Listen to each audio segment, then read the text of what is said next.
Ai de capul meu, ce e aici?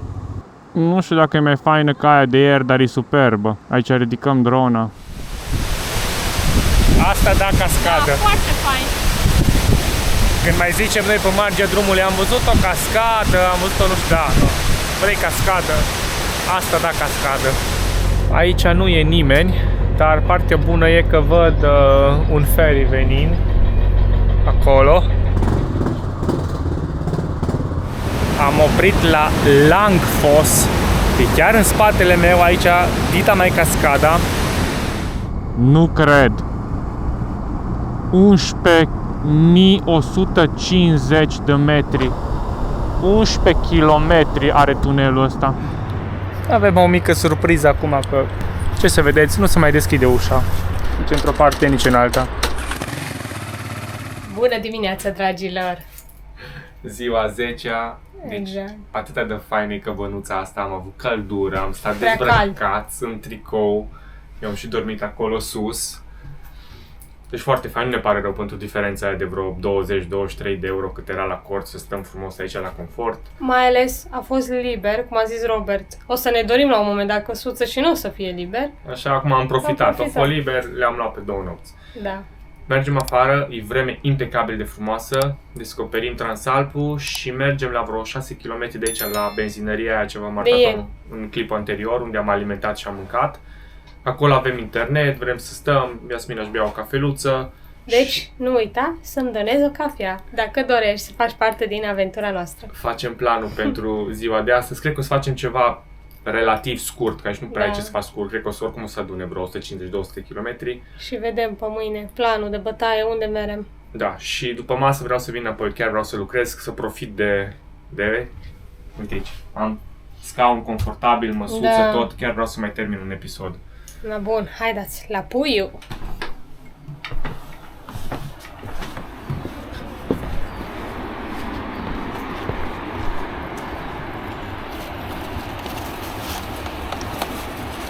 L-am răsfățat și am cumpărat o husă nouă. E a doua oară când o folosesc. Tot asta am cumpărat de la Oxford. Mie îmi plac astea. Mă țin undeva la un sezon, dar eu o folosesc în fiecare zi, acopăr motorul. Acum nu l-am acoperit că n-a fost cazul ultimele câteva zile. Dar și acasă, și în călătorii și oriunde merg, acopăr zilnic. Asta e ieșirea din camping, cum ar veni prin spate, că aici e recepția. Unde ar intra mașinile. Uite, aici mai este un loc mare unde e freeways, mă n-ai curent, n-ai nimic. Și aici e partea oficială. Suntem în Hildal Camping. Și cum am spus și aseară, că aici am dat până la urmă 90 de euro pe 2 nopți la căbănuță, în loc de 65 la cort. Am ajuns după 9 km înapoi în Odda. E cam cea mai mare localitate din zona asta unde suntem noi acum. Și ok că fix vis-a-vis de PKO la unde mergem avem și un supermarket. Așa că numai bine ne mai luăm ce avem nevoie și vedem, facem un plan de bătaie. Vedem exact ce putem face astăzi. Sunt câțiva nori din ăștia joși. Șansele de ploaie pe azi sunt foarte mici. Sperăm să nu vină. Pe partea stângă avem benzinăria asta Best, la care am alimentat ieri și la care mergem imediat. Și aici pe dreapta avem supermarketul. E ora 11 fix și după câteva calcule făcute pe acolo pe hartă, am decis să încercăm să facem un traseu de 160 de kilometri, să nu fie nici prea mult, nici prea puțin, că nu prea e cum să-ți faci aici altfel. Așa, aici în dreapta o să trecem un tunel. Cât are tunelul? Nu cred! 11.150 de metri. 11 km are tunelul ăsta. Hai de capul meu. Cum ziceam, traseul de azi cam 160 de kilometri și o să trebuiască să trecem odată și cu un ferry. și în caz că nu putem trece, o să trebuiască să ne întoarcem. Dar vedem acolo, că e chiar la jumătatea traseului. Deci, hai să savurăm 11 km de tunel. E clar cel mai lung de până acum pe care l-am trecut eu vreodată. Au trecut, de capul meu, 11 km, să vedem ce avem dincoace. Oh, e ok, avem vreme bună. Interesantă și zona asta. Avem tot așa un pic de nord-jos, dar nimic grav. Cum zic, astăzi este vineri și până duminică după masa nu arată nimic niciunde în zonă. Uite, un TNR fain. Ar trebui să avem noroc cu vremea. Ce atmosferă e cu norii ăștia. Uite-l pe ăsta că face stânga și eu vreau să vă arăt. Ai, norii. Nu-i că nu bine că m-am oprit și pot să vă arăt. Uitați aici atmosferă. Wow, ce încolo. Cam multă lume merge încolo. Pare un sat încolo, Sandal, și cred că după aia numai trasee pe jos, dar se vedea frumos încolo în stânga, un ghețar așa cumva pe munte. Să urmeze iar un tunel de 1,4 km. Dar oricum, ca ăsta, 11 km 100 a fost ceva.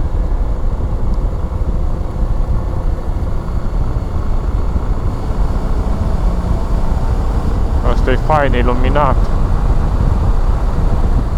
Ai de capul meu, ce e aici. Wow, ce frumos. Aici trebuie să oprim cumva undeva. Avem parcare.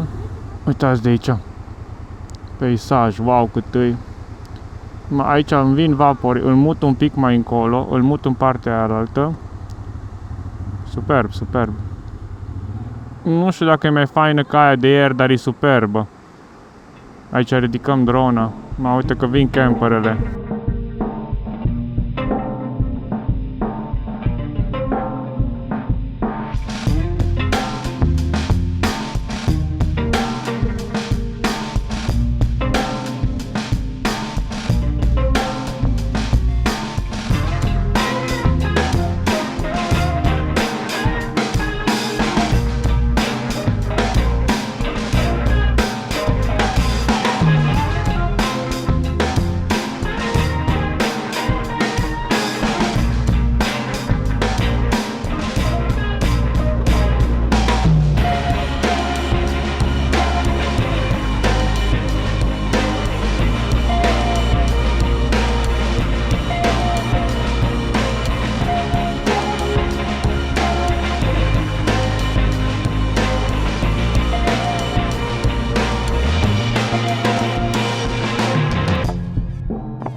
Asta da cascadă. Da, foarte fain. Când mai zicem noi pe marginea drumului, am văzut o cascadă, am văzut o, nu știu, da, vrei cascadă, asta da cascadă. Vreau o poză, de-aia am trecut dincolo. Chiar aici la 50 de metri de cascadă avem un semafor, dar wow, nebunie. Să-mi ziceți în comentarii dacă v-au plăcut cadrele mele din dronă. M-am stresat să le iau frumos. Yasmin, ai reținut numele cascadei? Hai să încercăm să o pronunțăm pentru oameni, să vedem dacă știm să zicem. Furebergsfossen. Furebergsfossen, oare? Ăla e R acolo? Da, Furebergsfossen se numește cascada. Ne continuăm drumul pe coastă. E drumul 500. Destul de interesant. În dreapta noastră avem apa, peisaj fain, iar în stânga un dita mai dealul. Drumuri micuțe, înguste. Mai avem 50 de kilometri până aflăm momentul adevărului, dacă putem trece cu ferry. Să vedem. Altfel trebuie să ne întoarcem exact pe aceeași rută înapoi și chiar nu aș vrea. Trecem prin ceva sătuleți mic, uite ce cochet e, ce frumos e la fiecare în fața casei. Am trecut de localitatea Rosendal, foarte mică, cochetă, plin de oameni erau pe la terase, la o înghețată, o cafea, un suc. Și acum mi-am amintit că astăzi, în cea de-a 10-a zi, pe la finalul zilei, să avem deja 3000 de kilometri parcurși în această tură moto și cu CarPuride-ul, cu această tabletă moto pe care am primit-o de la cei de la CarPuride, am, cred, undeva puțin peste 4000 de kilometri de când o folosesc. Și sunt fer convins că la mulți dintre voi au tot apărut sponsorizări și recomandări și reclame din astea și pe Facebook mai ales. În cazul în care vă bate gândul să vă luați așa ceva, puteți să vă cumpărați liniștiți dacă aveți banii necesari, nu știu cât costă exact, 200 și ceva de euro. E foarte fain, mai ales dacă ați folosit înainte telefonul mobil, cum am făcut eu, aveam un telefon mobil mai vechi și îl foloseam pe post de navigare, dar ăla nu se vedea așa bine ecranul la el.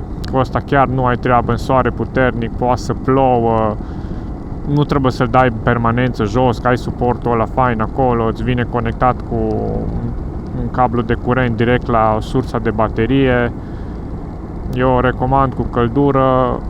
Cei de la Carpura mi-au trimis o unitate W502 să-i fac un test, un review, să-mi spun părerea mai departe. Ei mi-au recomandat să fac orice teste vreau cu el, să dau cu el de pământ, să-l stropesc cu apă, să-l bag sub jet, dar bineînțeles că nu mă pun să fac așa ceva cu el, dar mi-au garantat că pot să fac liniștit, că nu are absolut nimica.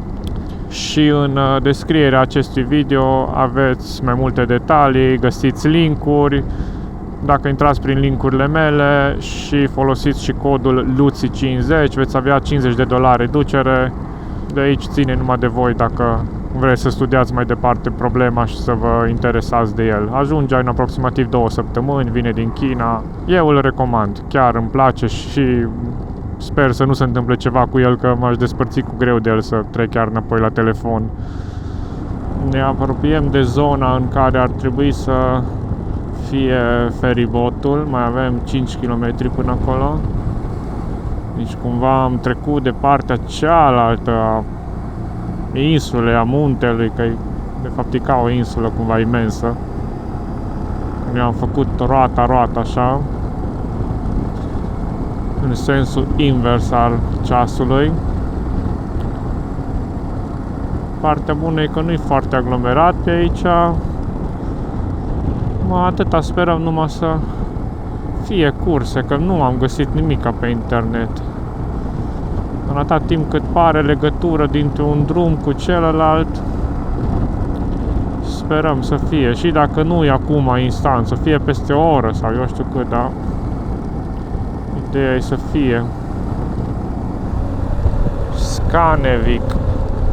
Am ajuns. Să vedem. Oare? Uite, un motor așteaptă. Un tir așteaptă. Hai să vedem dacă e vreo șansă să se întâmple astăzi ceva.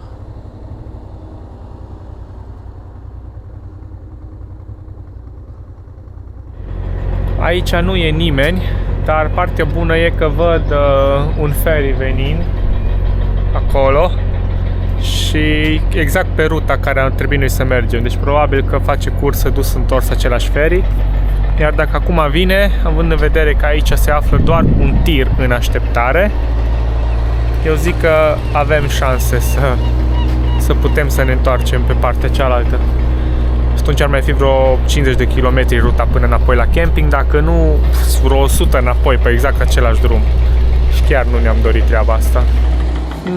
Dar ăla parcă nu încoace vine totuși. Ar fi trebuit să fie cu fața spre noi, dar merge în direcția aia altă. Nu fi plecat cumva? Nu, că el a venit complet din partea cealaltă. Da, prima veste bună e că într-un minut ajungem în port aici și teoretic noi cu motocicletele o să fim primii care urcăm, sperăm să fie tot în regulă. Vă ține la curent. A ajuns feriul, deja debarcarea s-a făcut și teoretic noi cu motocicletele suntem primii care urcăm. Aparent. Prima oară pietonii. Oamenii pe jos.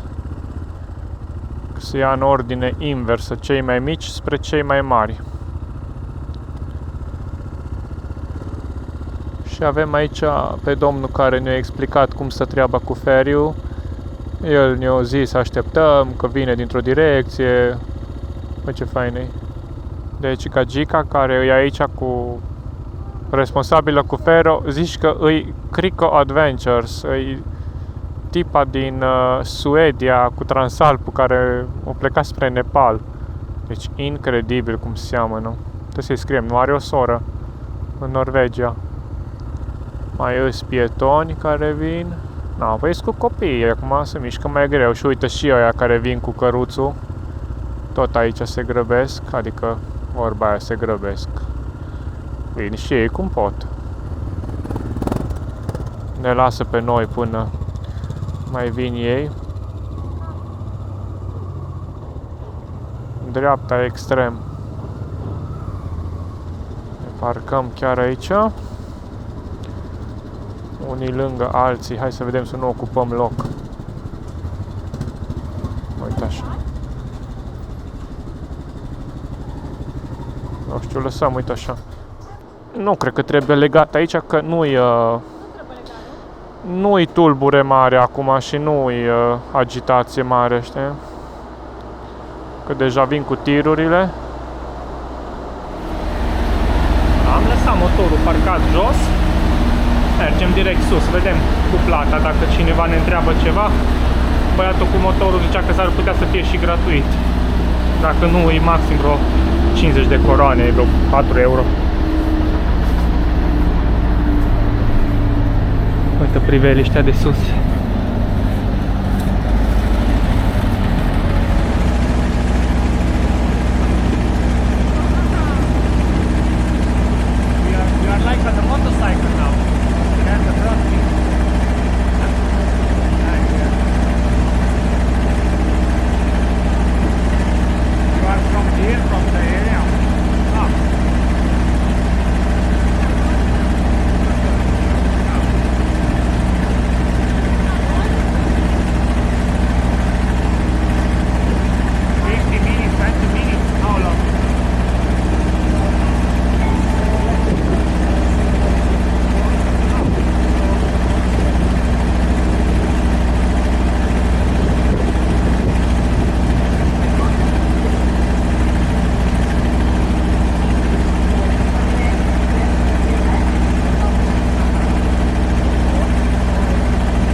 Vreo 20 de minute cred că a durat trecerea și până la urmă am plătit 30 de NOK, aia vine vreo 2 euro jumate. Lasă pe tir prima oară să iasă. Uite-l pe trollul ăla de pe tir.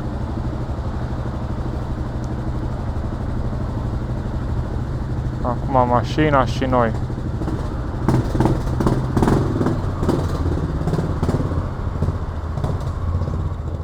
Da, bun, și aici stânga.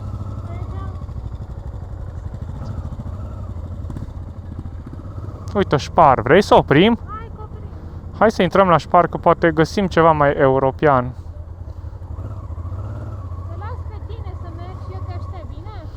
Mă duc eu înăuntru, hai.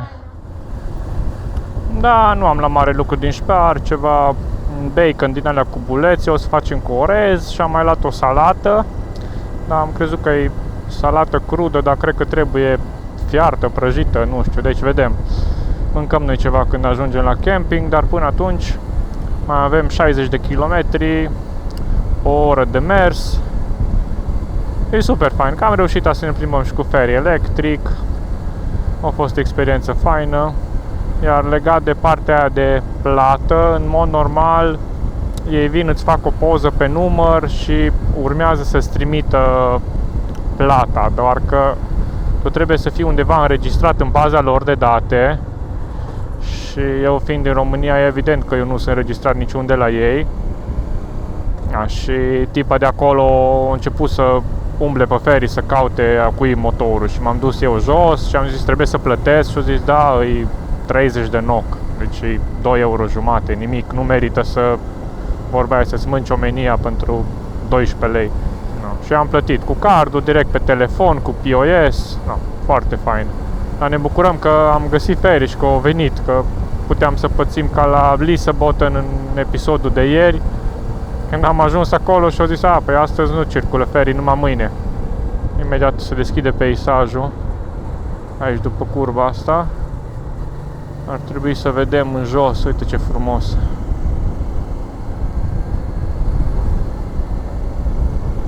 Mă simt ca pe Corsica aici, plin de viraje din astea scurte. Mai ce faină e zona. Așa e tot drumul, iar acum suntem pe o coastă pe partea stângă, un drum din ăsta.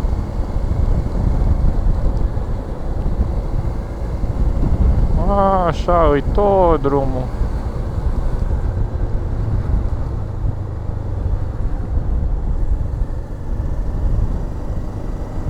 Acum înapoi mergem pe un drum mai principal, e E134 se numește. Da, e frumos.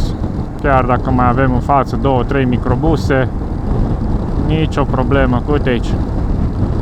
Când ai așa vreme, trebuie să mulțumești naturii și să te bucuri. Noi cel puțin în această tură singura chestie după care ne ghidăm e vremea. Prognoza meteo în funcție de cum arată, așa ne facem planul.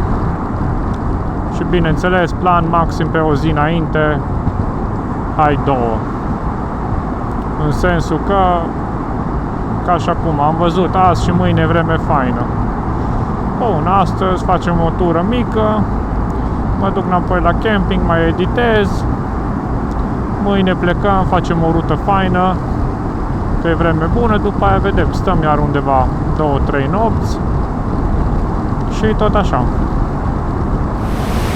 Am oprit la Langfoss, e chiar în spatele meu aici, dita mai cascada. Am parcat motorul, Iasmina s-a dus să-și vadă de ceva cafă acolo la chioșcuri și eu mă pun să ridic drona, dar înainte de aia vreau să vă duc rapid numai să vedeți aici de jos cum se vede nebunia. Deci e imens. Și până acum am văzut cascade mari. Ăsta e un munte întreg de apă. Sper să se vadă fain cu soarele înfundat. Păi mă duc să iau drona, că am lăsat-o în geantă.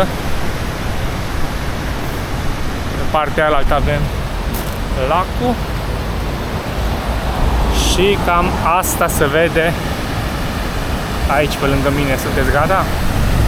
În 3, în 2, în 1 și...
Asta a fost Long Foss, așa se numește cascada. Și mai avem încă o jumătate de oră, 26 de kilometri înapoi la camping. Hai că per total a fost o zi faină astăzi. Abia aștept să ajungem. Ne punem să ne facem ceva de mâncare. Uite ce frumos poate să fie. Trebuie să profităm cât putem de mult de zilele astea. De duminică seara se cam strică vremea, dar nu ne facem planuri așa îndepărtate, ci ne bucurăm de ziua de azi, de ziua de mâine, chiar și ziua de duminică până spre seară. Aici ai intersecția. Ieri am venit din partea aia și am făcut dreapta, acum am venit din partea asta și facem stânga.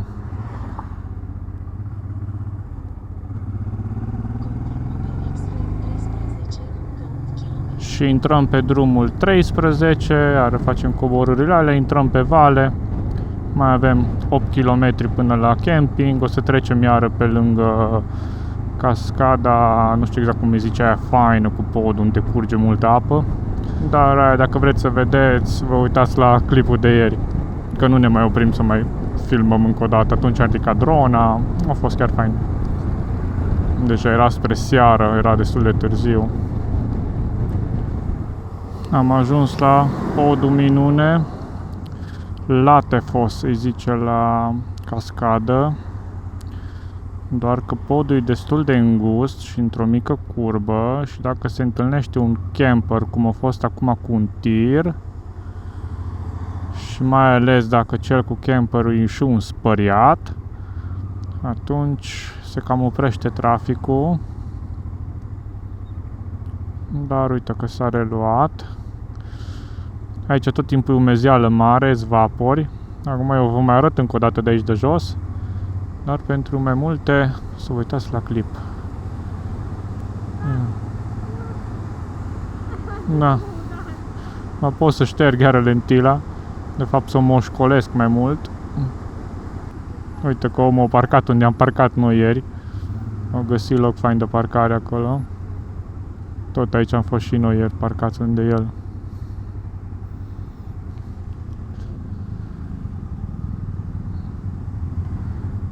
Bine, ne vedem la camping. Până atunci, uitați aici. Asta da. Superb, wow.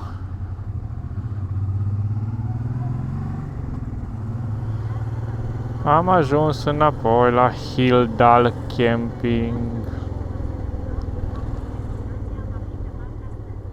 Putem merge, uite, pe aici.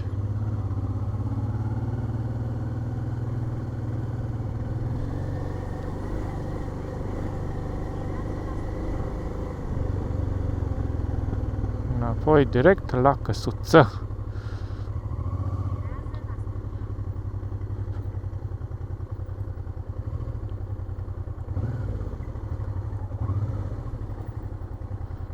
Am ajuns.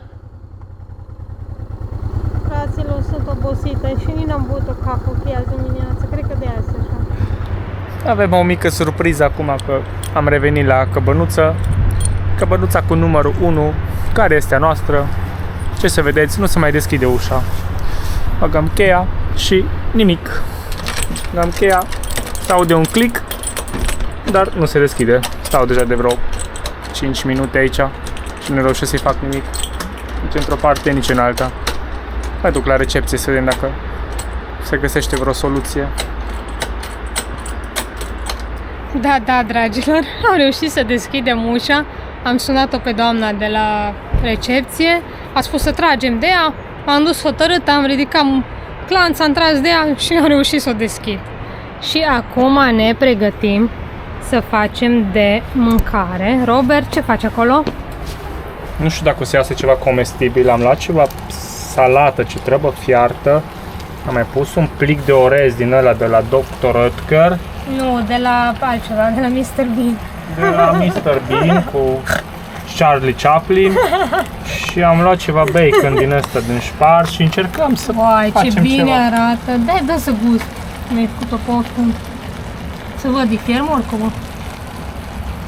Mai are un pic. Mai are, mete sorcem de apă, scoatem afară, băgăm baconul și după aia le reamestecăm. E morcov, ardei, mazăre. Asta poți să las acum fără capac să scadă apa. Nu fi bun. Măcar mai mâncăm și altceva decât hot dog și prostii din astea. Na bine. Ne auzim mai încolo. Avem produsul finit. Nu e rău, e un pic fierbinte, trebuie să aștept să răcorească. Dar e bun. Să umple mațul. Pilaf. E bun, Pilaf cu bacon și cu legume. Exact. Perfect. Să avem poftă și ne auzim la încheierea ziua. Încheiem și ziua 10. Așa, încet, încet. Am mâncat, ne-am spălat. Deja e ora 6. 6.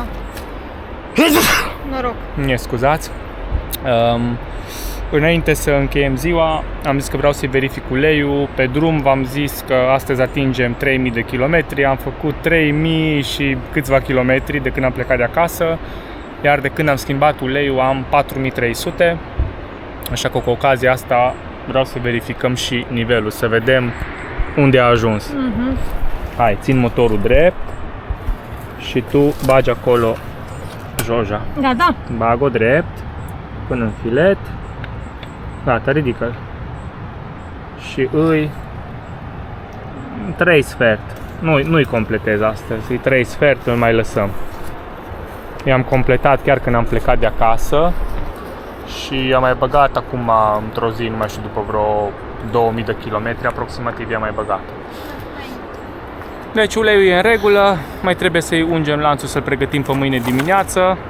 Că astăzi nu a fost stres, am avut vreo 160 de kilometri, dar mâine o să avem destul de mult. Încă nu-i finalizat traseul, probabil o să fie între 300 și 400, vedem cam mâine. așa. La un moment dat ne-a ieșit un traseu și de 500, dar nu cred că rămâne ăla.